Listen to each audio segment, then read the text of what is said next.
श्वसन तंत्र। श्वसन वायुमंडल में ऑक्सीजन, O2 और कोशिकाओं द्वारा उत्पादित कार्बन डाइऑक्साइड का आदान प्रदान है। जीवों में श्वसन क्रिया विधि उनके आवास और जटिलता के अनुसार भिन्न भिन्न होती है। निम्न कोशिकीय जीव विसरण का उपयोग करते हैं।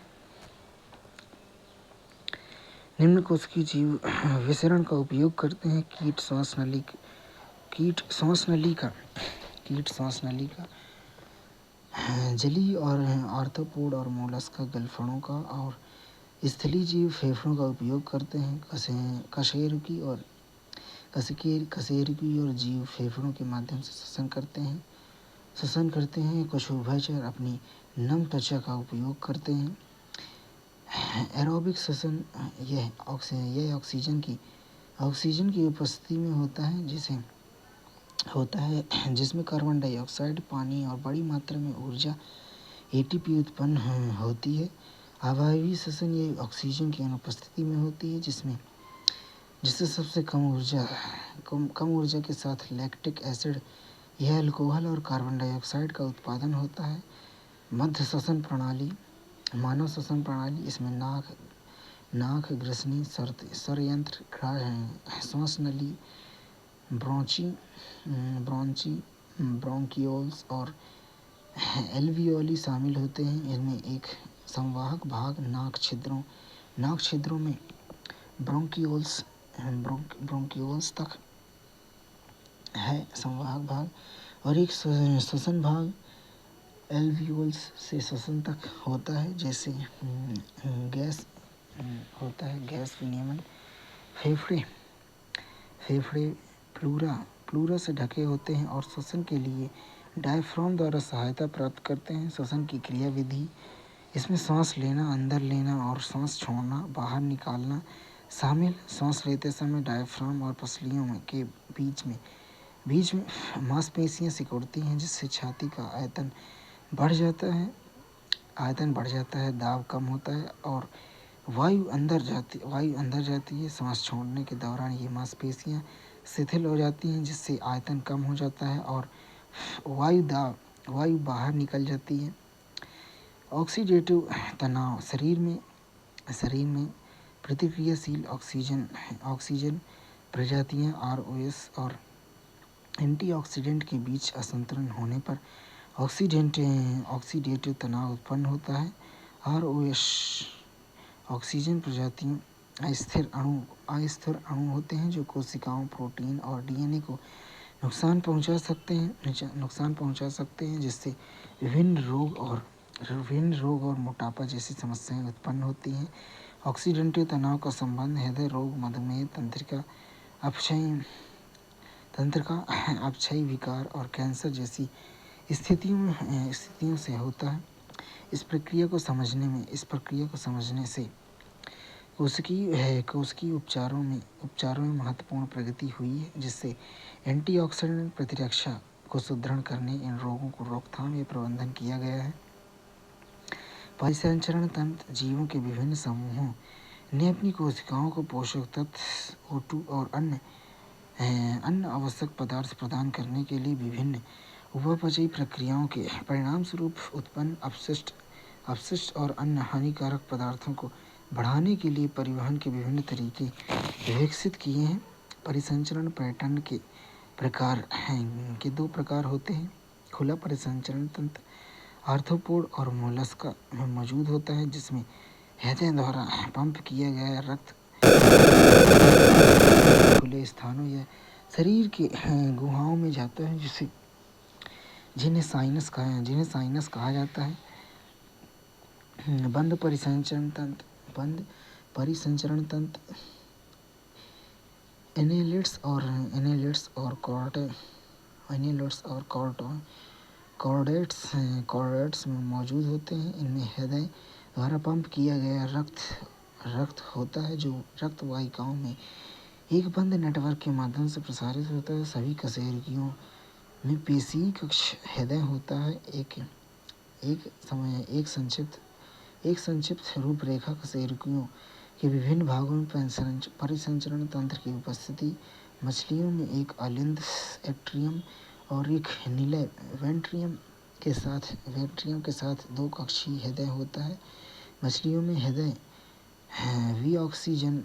विऑक्सीजनित रक्त को पंप करता है और जिसे गलफड़ों द्वारा ऑक्सीजनित किया जाता है और शरीर के अंगों में आपूर्ति की जाती है, जहाँ से ऑक्सीजनित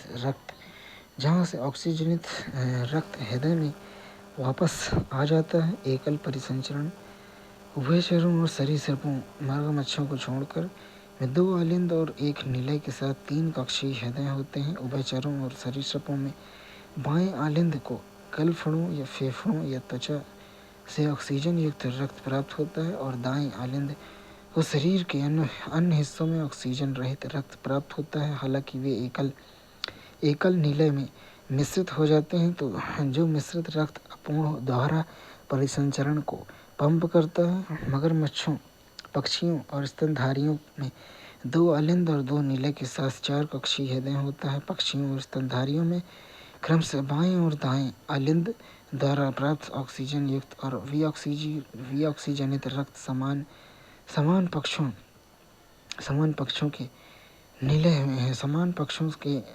पक्षों के नीले में चला जाता है।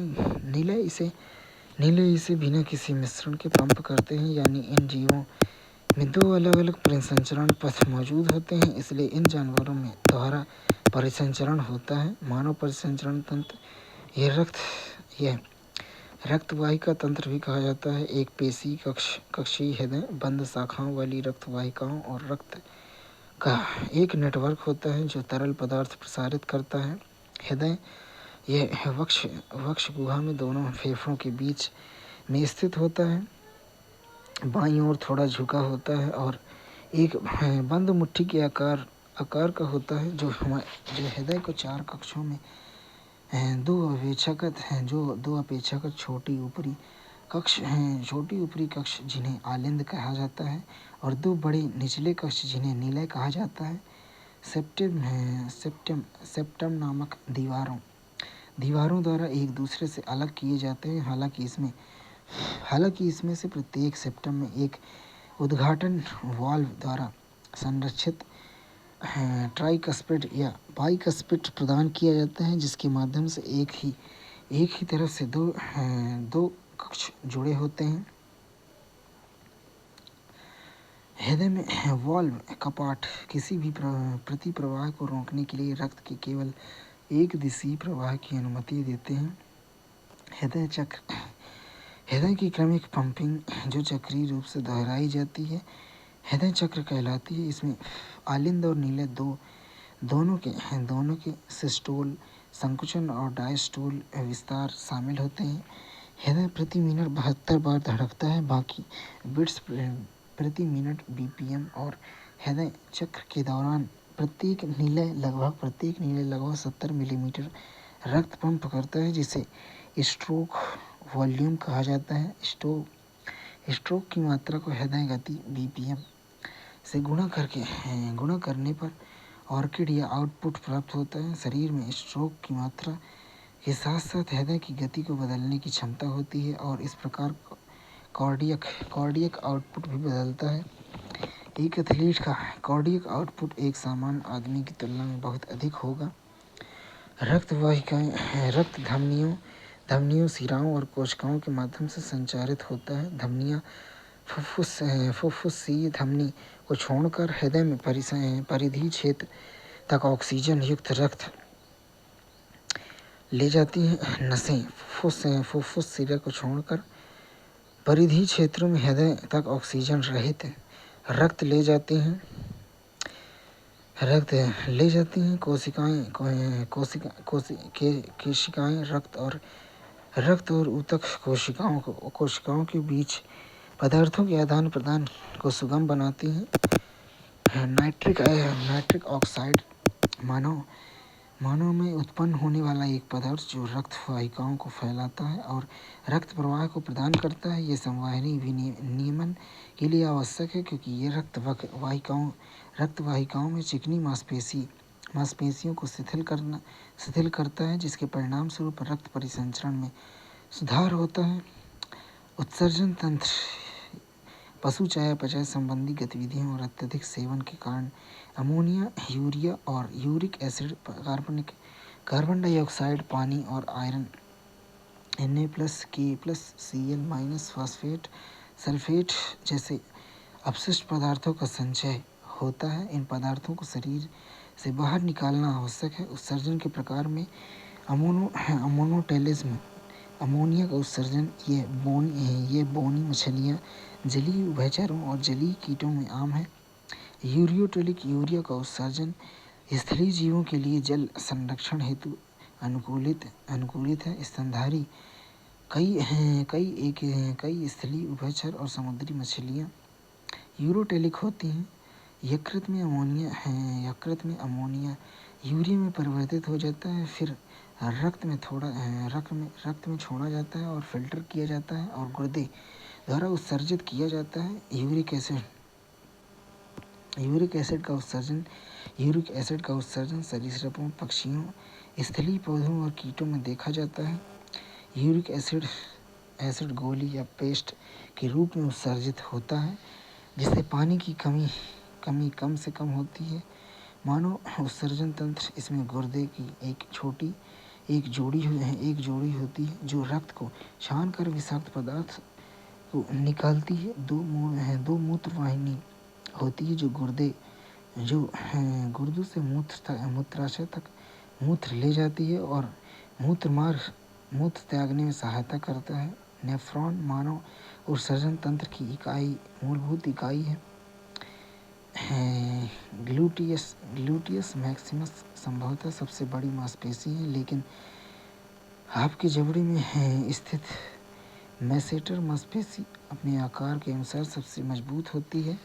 छोटी होते हुए भी ये बहुत शक्तिशाली होती है। हर बार काटने पर अविश्वसनीय बल का उपयोग कर सकती है। अंतर्स्रावी तंत्र, अंतर्स्रावी ग्रंथियों में नलिकाओं की कमी होती है।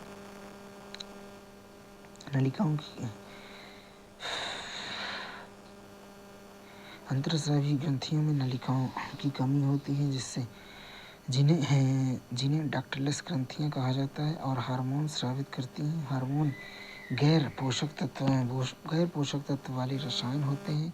हमारे शरीर के विभिन्न भागों में स्थित अंतर्स्रावी ग्रंथियां और हार्मोन उत्पादक विसरित ऊतक, ये कोशिकाएं अंतर्स्रावी तंत्र का निर्माण करती हैं। अंतर्स्रावी तंत्र की विभिन्न ग्रंथियां और उनके कार्य हाइपोथैलेमस, इनमें न्यूरो सेक्रेटरी कोशिकाओं के कई समूह होते हैं जिन्हें नाभिक कहा जाता है, जो हार्मोन का उत्पादन करते हैं। ये हार्मोन एक पोर्टल संचार प्रणाली के माध्यम से पिट्यूटरी ग्रंथि तक पहुंचते हैं और पश्च पिट्यूटरी के कार्यों को नियंत्रित करते हैं। पिट्यूटरी ग्रंथि ऑक्सीटोसिन और आर्जिनिन वैसोप्रेसिन हाइपोथैलेमस में संश्लेषित न्यूरोपेप्टाइड और पश्च पिट्यूटरी ग्रंथि स्रावित होते हैं।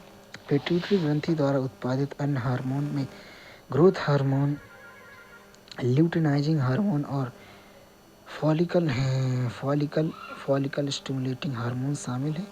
ग्रोथ हार्मोन विकास को बढ़ावा देता है और वयस्कता में इसके अत्यधिक स्राव के परिणामस्वरूप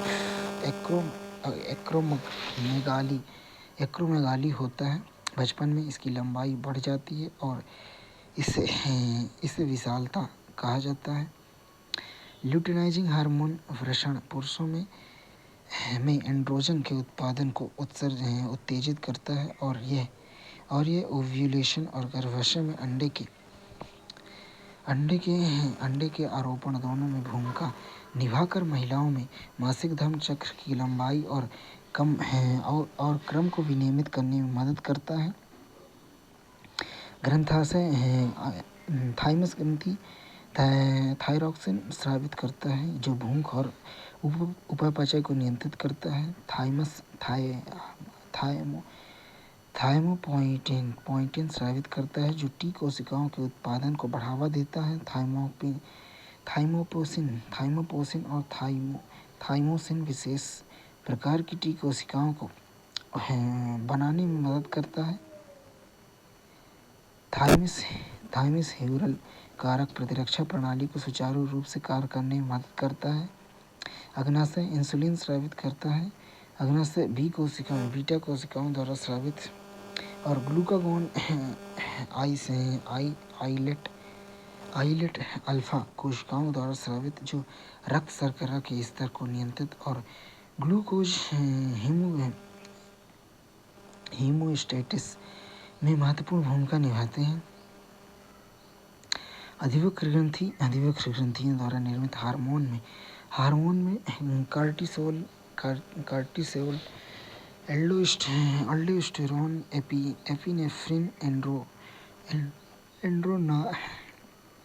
एड्रेनालाइन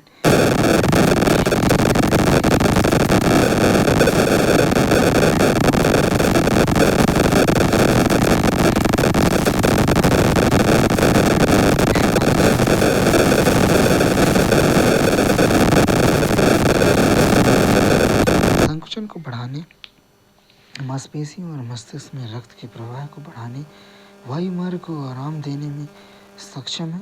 चिकनी मांसपेशियां और ग्लूकोज चयापचय में सहायता करना ये रक्त वाहिकाओं के संकुचन वाहिका संकीर्णन को भी नियंत्रित करते हैं और रक्तचाप को बनाए रखने में मदद करते हैं और तनाव की प्रतिक्रिया में इसे बढ़ाते हैं।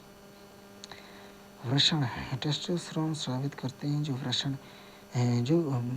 जो पुरुष माध्यमिक यौन विशेषताओं, अक्षी और चेहरे के बालों का विकास आदि के विकास को नियंत्रित करता है। अंडाशय एस्ट्रोजन और प्रोजेस्टेरोन का स्राव करते हैं जो स्त्री प्रजनन चक्र को नियंत्रित और विनियमित करते हैं। पीनियल मेलाटोनिन, जिसे अंधेरे का हार्मोन भी कहा जाता है, स्रावित करता है जो नींद के चक्र को नियंत्रित करता है। अंतरस्रावी डिसरप्टर्स कुछ पर्यावरणीय प्रदूषक हार्मोन के साथ परस्पर क्रिया करते हैं और अंतरस्रावी विघटनकारी रसायन के रूप में अपने कार्यों के कारण प्रतिकूल परिणाम दे सकते हैं।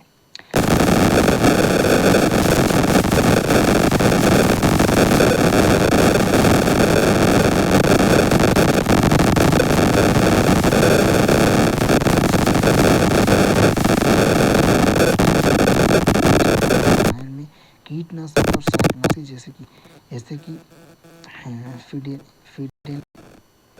कि फिडेनिल, ट्राइक्लोरोइथेन DDT ये इसके मेटाबोलाइट्स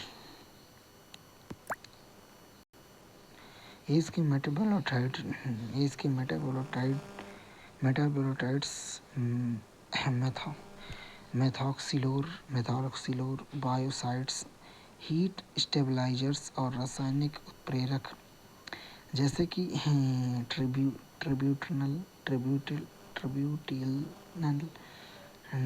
TBD, प्लास्टिक संदूषक जैसे बिस्फेनॉल ए, फार्मास्यूटिकल्स यानी कि डाइथाइल ट्रिप्सिटॉल,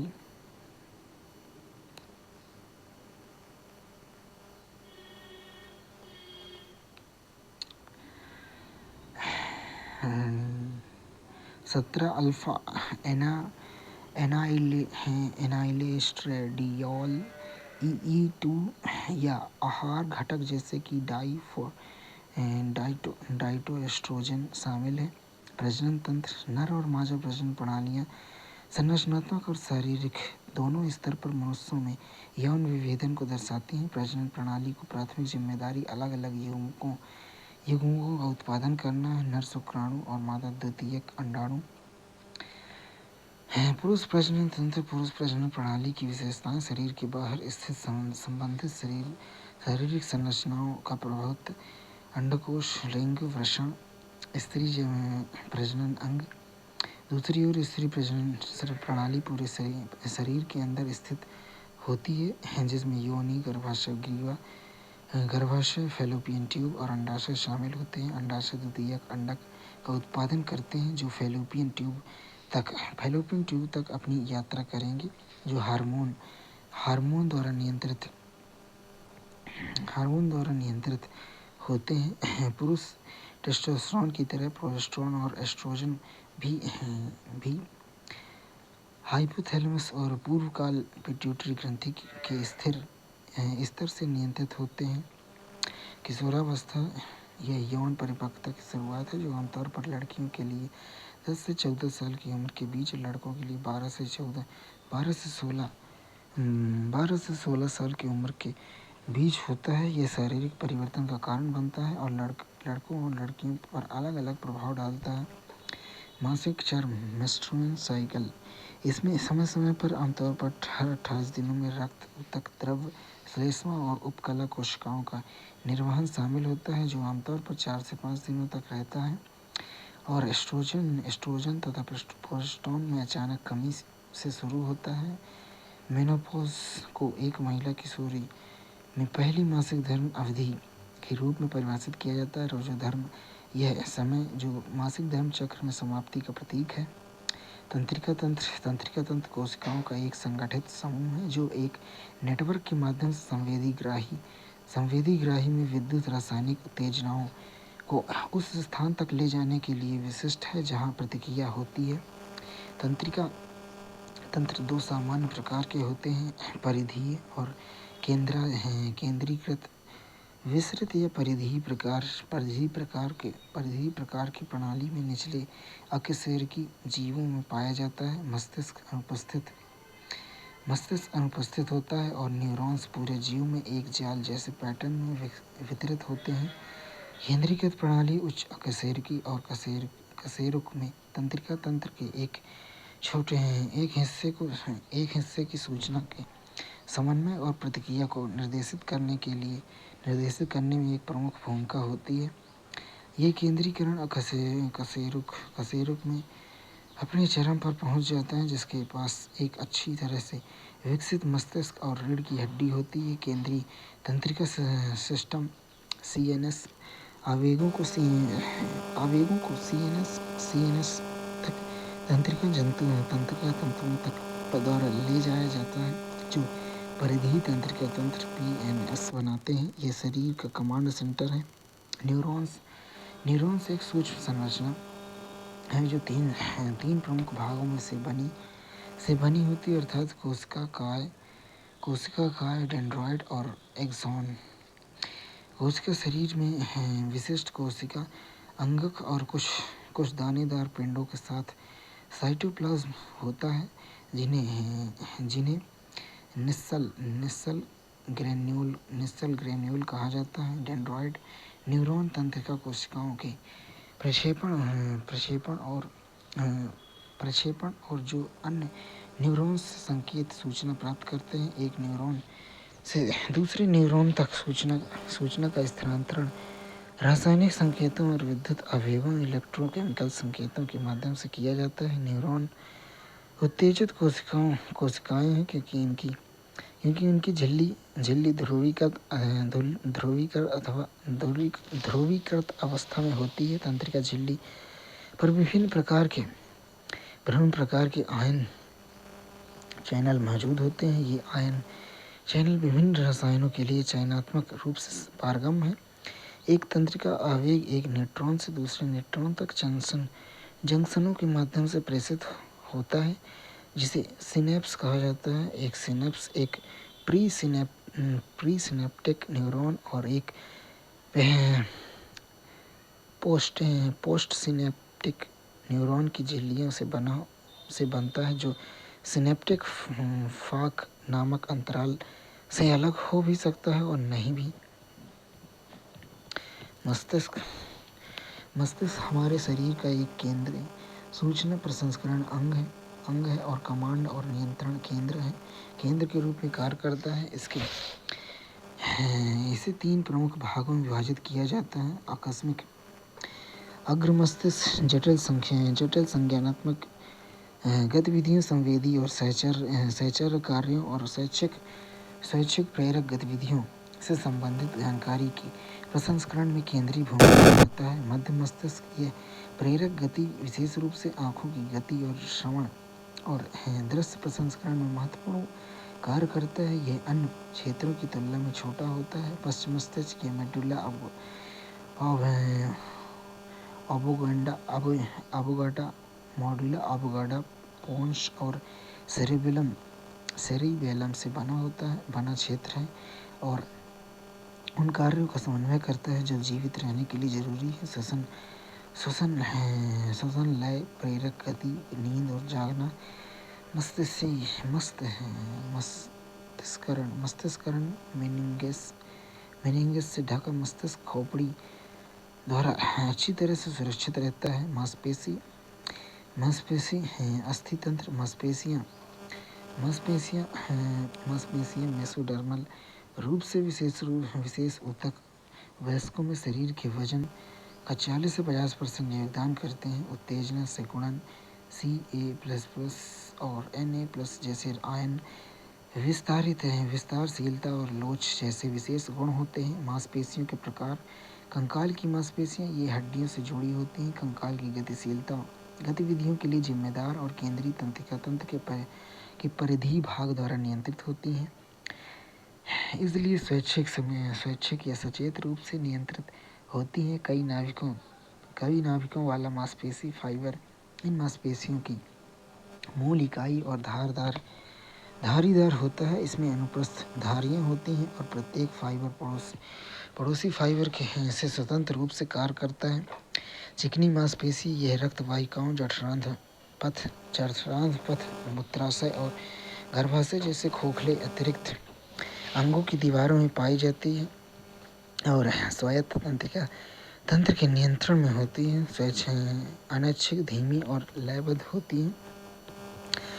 गैर धारीदार चिकनी मांसपेशी कोशिका पूरी धुरी के आकार में होती है और इसमें एक केंद्रीय केंद्रक होता है।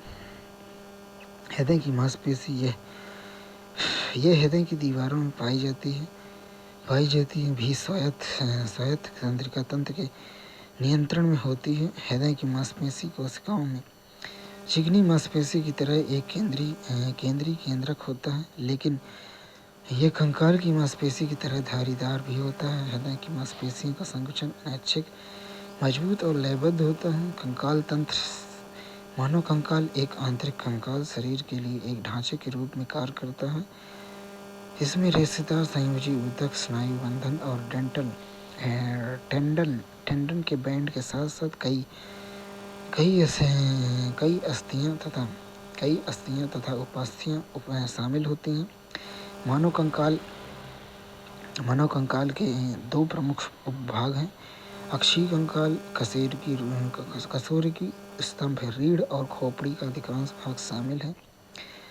परिशिष्ट कंकाल श्रोणि, कूल्हे और पेक्टोरल कंधे, कमरबंद और अंगों की हड्डियां और उपास्थि शामिल है। जोड़ जो अस्थियों के मध्य या अस्थियों और उपास्थियों के मध्य संपर्क के बिंदु होते हैं जो गति के लिए आवश्यक होते हैं और इन्हें तीन प्रमुख संरचनात्मक रूप से वर्गीकृत किया जाता है।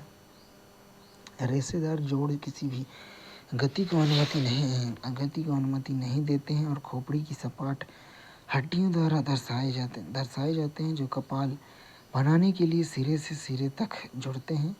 उपास्थि युक्त कार्टिलाजियम जोड़, आसन्न कशेरुकाओं के बीच के जोड़। इसमें शामिल अस्थियां सीमित गति की अनुमति देने वाले कार्टिलेज की मदद से एक साथ जुड़ी होती हैं।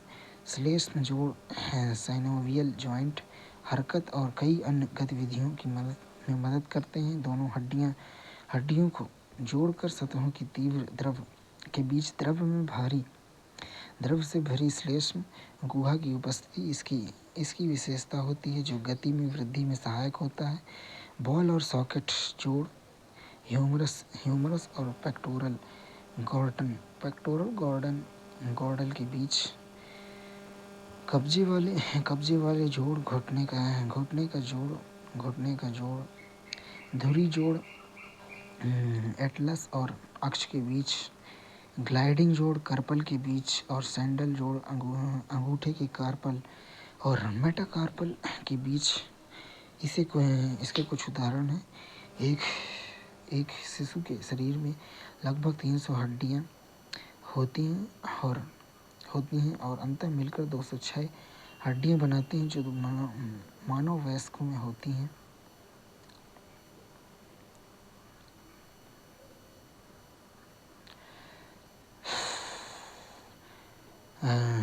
रक्त और रक्त समूह।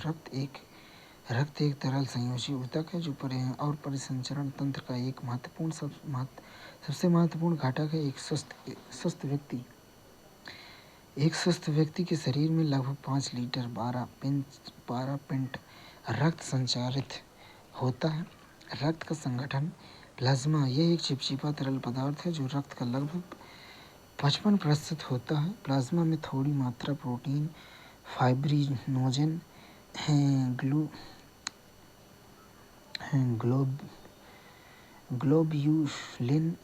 ग्लोब्यूलिन तथा खनिज Na+, Ca++, Mg++, HCO3-, Cl-, अन्य पदार्थ जैसे ग्लूकोज, अमीनो एसिड, लिपिड आदि भी मौजूद होते हैं। रक्त के जमने के कारक भी निष्क्रिय रूप से प्लाज्मा में मौजूद होते हैं। रक्त का थक्का जमाने वाले कारक के बिना प्लाज्मा को सीरम कहा जाता है।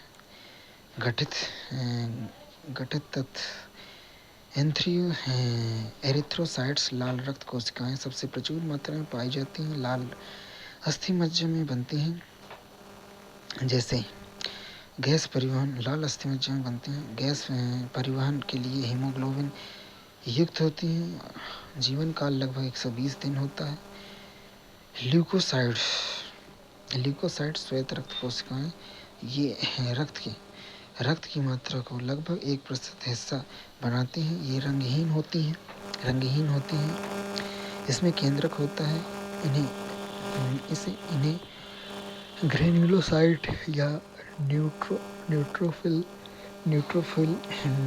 इसिनोफिल, बेसोफिल और ग्रेन्युलोसाइट्स, लिम्फोसाइट और मोनोसाइट में विभाजित किया जाता है। ये प्रतिरक्षा प्रक्रियाओं में शामिल होती हैं। प्लेटलेट्स ये रक्त के थक्के निर्माण में शामिल होते हैं। इनकी संख्या कम होने से थक्के निर्माण संबंधी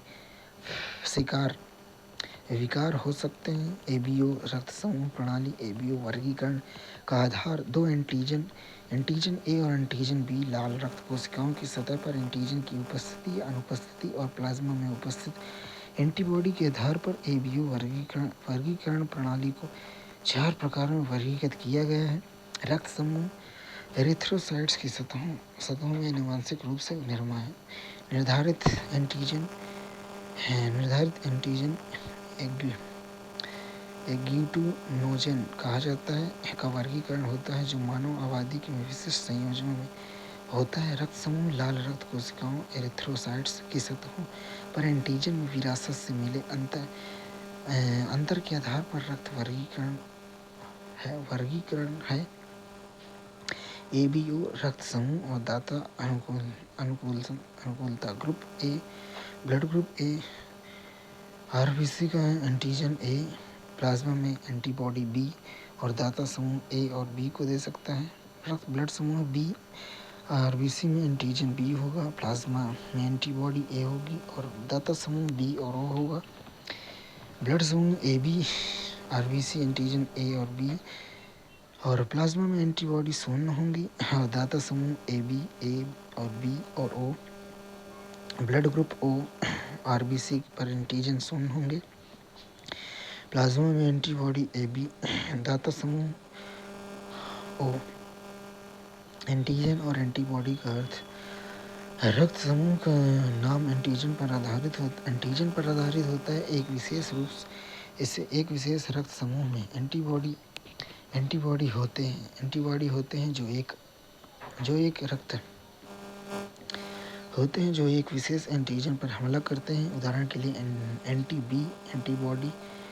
एंटीबॉडी बी एंटीजन पर हमला करती है। इसलिए रक्त समूह ए वाला व्यक्ति रक्त समूह बी वाले व्यक्ति से रक्त नहीं ले सकता है क्योंकि ये रक्त समूह बी में बी एंटीजन होता है जिस पर रक्त समूह ए वाला व्यक्ति में उपस्थित एंटी बी एंटीबॉडी हमला कर सकती है। इस रक्त समूह ओ में कोई एंटीजन नहीं होता है, इसलिए यह किसी भी रक्त समूह में रक्तदान कर सकता है और उसे सर्वदाता कहा जाता है। और आर एच रक्त समूह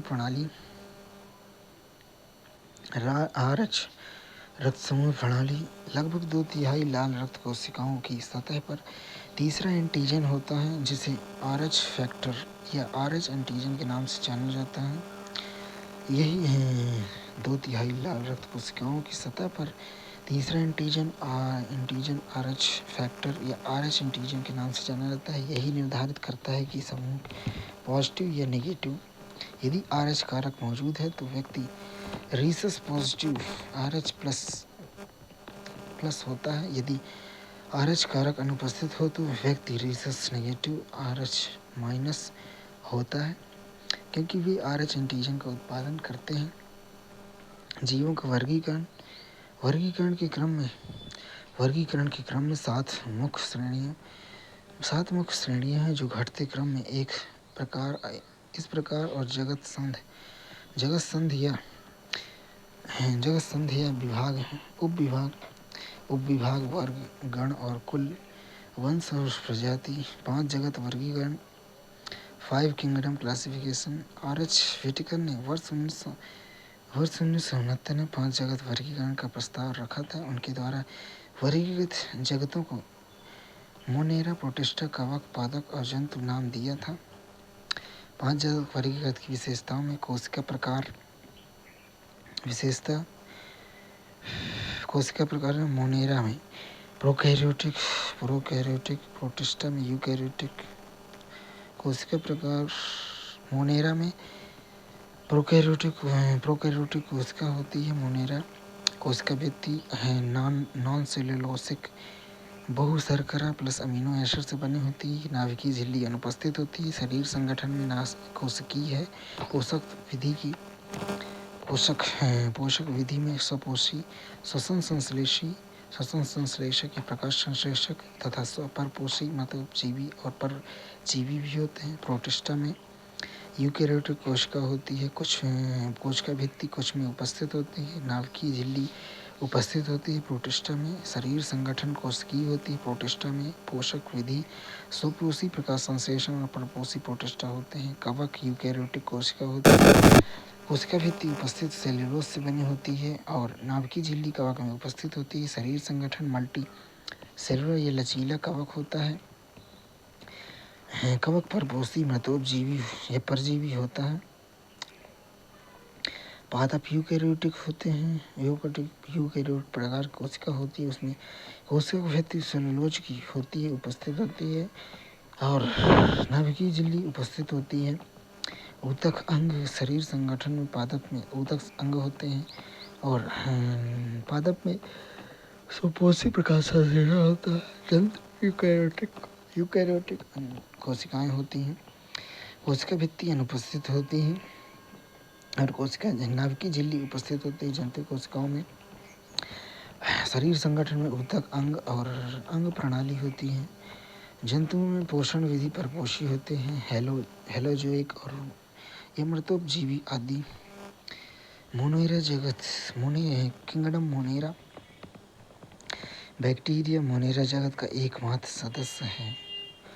बैक्टीरिया मोनेरा जगत का एकमात्र सदस्य है। कुछ जीवाणु स्वपोषी होते हैं, लेकिन जीवाणु की विशाल संख्या विषमपोषी या परपोषी होती है।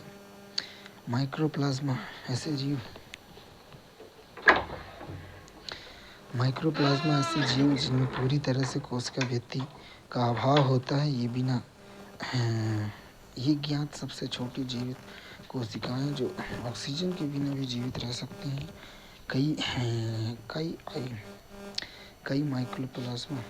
कई माइक्रोप्लाज्मा जानवरों में बीमारियों को प्रेरित करते हैं। बैक्टीरियोफेज ऐसे वायरस फेज होते हैं जो केवल बैक्टीरिया को संक्रमित करते हैं।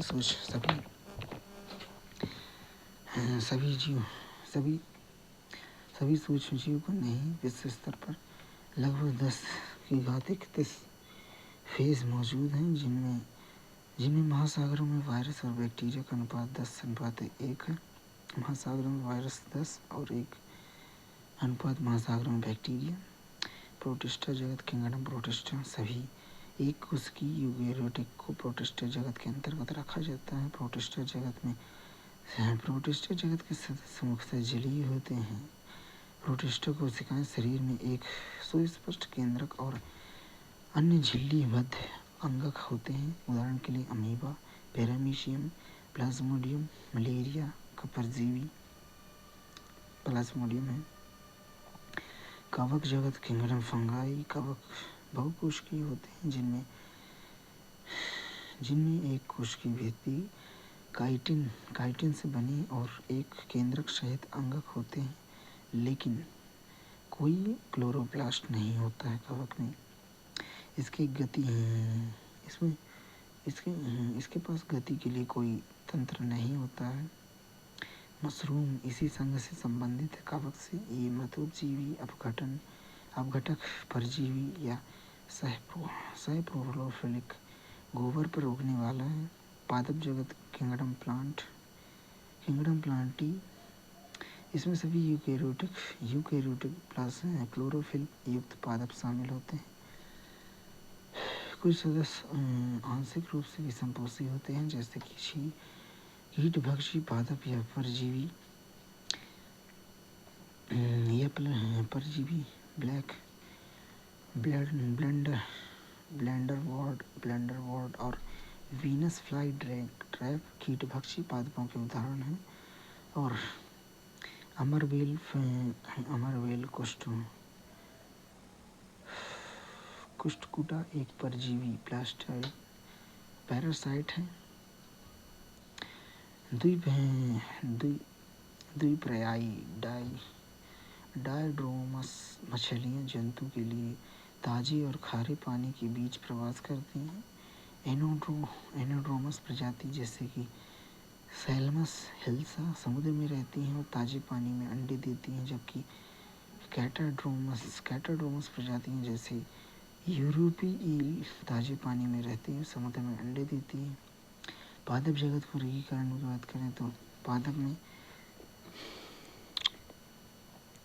अपुष्पी बीजाणु वाले पादप जिसमें कोई जड़ नहीं होती, जड़ों के साथ होते कुछ इसमें जड़ नहीं होती वाले और जड़ के साथ वाले होते हैं। काई जिसमें जिम्नोस्पर्म नग्नजीवी और एंजियोस्पर्म एकल बीजी हैं। एक बीजी जिसमें मोनोकाइट्स और एक बीज पत्ती वाले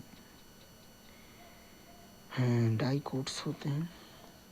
थैलोफाइट सामान्यतः शैवाल कहे जाने वाले ऐसे जगत प्लांट किंगडम में सरल आदिम और संवहनी ऊतक रहित नॉन वेस्कुलर पौधे का एक समूह है। इनकी मुख्य विशेषताओं का अविभेदित शरीर है, जिसे थैलस कहा जाता है। इसमें वास्तविक जड़ें, तना और पत्तियां नहीं होती हैं। यह अधिकतर जलीय, एक्वेटिक और नम वातावरण में पाए जाते हैं। ये पदार्थ ये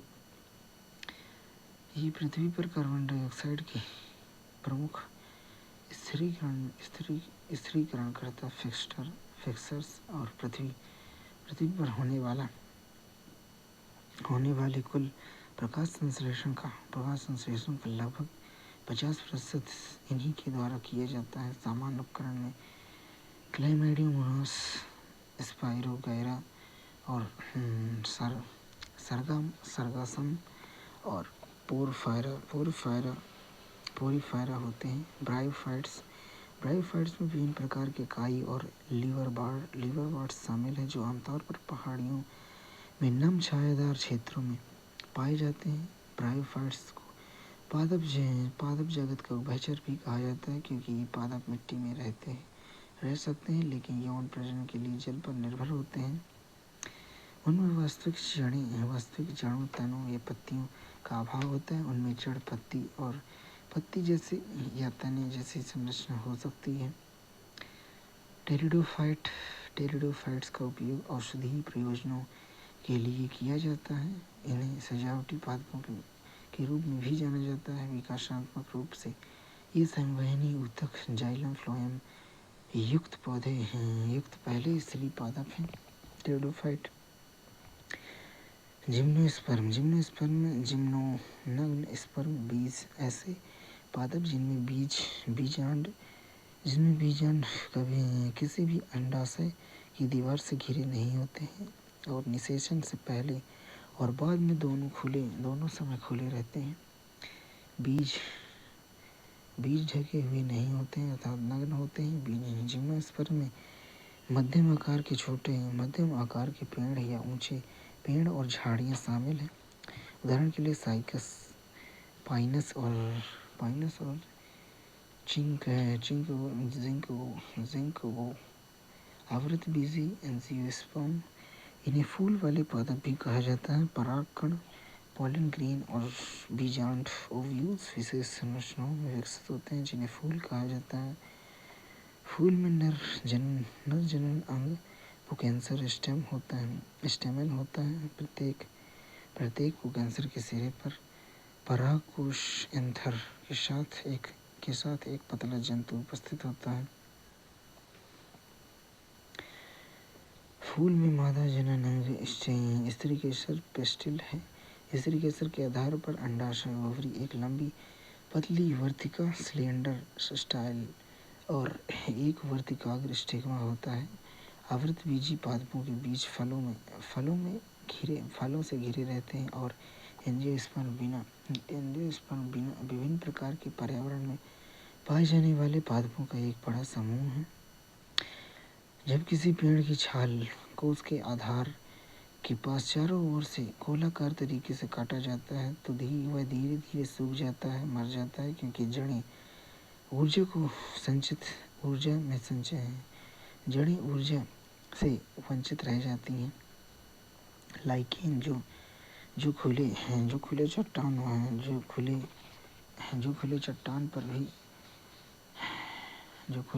पर भी पारिस्थितिक तंत्र का निर्माण करने में सक्षम है, वास्तव में शैवाल और कवक का एक सहजीवी है। शीत कक्ष में संग्रहित या भंडारित फलों का जीवन काल लंबा होता है क्योंकि उनकी श्वसन दर कम हो जाती है। कार्बन चक्र। पृथ्वी पर कार्बन चक्र में कार्बन डाइऑक्साइड ज्वालामुखी क्रिया शासन और कार्बनिक पदार्थों के क्षय के माध्यम से जुड़ता है। जंतु किंगडम एनिमलिया। इस जंतु की विशेषताएं हेट्रोट्रॉफिक यूकैरियोटिक जीव हैं जो बहुकोशिकीय हैं। इनकी कोशिका भित्ति का अभाव होता है। ये पादप भोजन के लिए प्रत्यक्ष या अप्रत्यक्ष रूप से पादपों पर निर्भर होते हैं। पोषण का तरीका होलोजोइक भोजन के अंतर्ग्रहण द्वारा और उच्च रूप स्तर संवेदी और तंत्रिका प्रेरक क्रियाविधि दिखाते हैं। प्राणी जगत में अकशेरुकी गैर रीढ़ हड्डी वाले जीव, अकशेरुकी रीढ़ की हड्डी वाले जीव। अकशेरुकी में कोशिकीय स्तर पर संघ पोरीफेरा, ऊतक स्तर पर संघ निडेरिया, अंग प्रणाली स्तर पर एसिलोमेटा, शरीर गुहा का अभाव, फाइलस प्लेटीहेल्मिन्थेस और संघ नोमाटोडा और सीलेंट्रेटा शरीर गुहा उपस्थित होती है। संघ एनालिडा, संघ एंथ्रोपोडा, संघ मोलस्का, संघ एकार्डिनेटा। कशेरुकी रीढ़ की हड्डी वाले जीव में मीन वर्ग, उभयचर वर्ग, सरीसृप वर्ग, पक्षी वर्ग, स्तनधारी वर्ग। मीन वर्ग के अंतर्गत कैरिला गिनस मछली और बोनी मछली जीवों का वर्गीकरण देखा तो पोरीफेरा की विशेषताएं समुद्री असीमित उभयलिंगी फिल्टर फीडर। उदाहरण के लिए स्पंज, सीलेंट्रेटा, निडेरिया। जलीय स्थिर या स्वतंत्र रूप से तैरने वाला द्विब्लास्टिक प्रवाल भित्तियां और फिसालिया। पुर्तगाली मैन ऑफ वॉर। प्लेटिहेल्मिन्थीज चमड़े हैं चपटे कृमि, अंत हैं परजीवी चपटे कृमि, द्वितीयक रूप से सम्मित टेनिया टेपवर्म,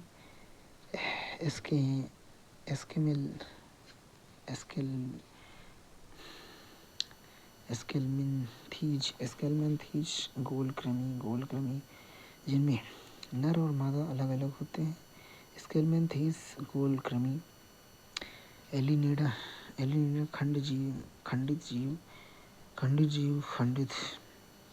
खंडित जलीय या स्थलीय, फेरिटिगा केचुए, आर्थ्रोपोडा सबसे बड़ा संघ, काइटिन युक्त बाह्यकंकाल खुला परिसंचरण, एपिस मधुमक्खी, एनोफेलस मच्छर, मोलस्का स्थलीय या जलीय, कैल्शियम युक्त खोल, पाइला एप्पल स्नेल, इकाइनोडर्मेटा समुद्री, कैल्शियम युक्त अंतःकंकाल, जल संवहनी प्रणाली, एस्टेरियस स्टारफिश, कॉर्डेटा नोटोकॉर्डा पृष्ठीय तंत्रिका कॉर्ड 3 स्पंजों में विभाजित है। हाइबरनेशन या शीत निद्रा, यह एक ऐसी मौसमी विषमता है जिसमें शरीर का तापमान कम हो जाता है, सांस और हृदय की गति धीमी हो जाती है तथा चयापचय दर कम हो जाती है। हाइबरनेशन की क्रिया 1 चमगादड़, 2 भालू, 3 कृंतकों में देखी जा सकती है। एस्टिवेशन या ग्रीष्म निष्क्रियता, यह एक निष्क्रिय अवस्था है जिसका उपयोग जंतु ऐसे और शुष्क परिस्थितियों में जीवित रहने के लिए करते हैं। यह घोंघा, मेढक, सैलामांडर, रेगिस्तानी कछुए आदि जंतुओं में देखा जा सकता है। बड़ी आंत में सहजीवी सूक्ष्मजीव के खरबों जीवाणु रहते हैं जिन्हें सामूहिक रूप से गट माइक्रोबायोम कहा जाता है। ये सूक्ष्मजीव समुदाय इतना विशाल और प्रभावशाली है कि इसे बढ़ते हुए एक भूला हुआ अंग माना जाने लगा है।